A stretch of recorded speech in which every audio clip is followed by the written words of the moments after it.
পোলা কথাগুলো শুনে এক যাবে মায়ের না, খুব ভালোবাসে, শুনে যাবে দুনিয়ায় আর এরকম কিছু লাগে চায় না মায়া ছাড়া। আচ্ছা। কিন্তু মায়া পোলাডারে পছন্দ করে না। ওহো। অনেক চেষ্টার পর মায়া সে পোলাডারে কইল যে ঠিক আছে, হ্যাঁ। আমি তোমারে ভালোবাসতে পারি, হ্যাঁ। আমার একটা জিনিস আইনা দিতে হবে। কি রে? পোলাটা তখন কইল যে তোমারে পাওয়ার লিগা আমি দুনিয়ার যে কোনো জায়গা থেকে যে কোনো জিনিস আইনা দিতে পারি। হ্যাঁ হ্যাঁ। মায়েরা তখন কইল তুমি তোমার মায়ের কলিজাটা আমার আইনা দাও। কি কি কি কি কি শুনোই না, কি গল্প শোনালি দিদু?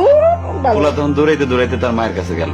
হ্যাঁ মারে যা কইল, হ্যাঁ মা আমি একটা মায়ের ভালোবাসছি, আমি তারে ছাড়া বাঁচব না, হ্যাঁ।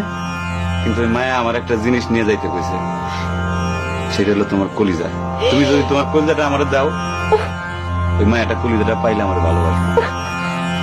মা তখন কইল Likey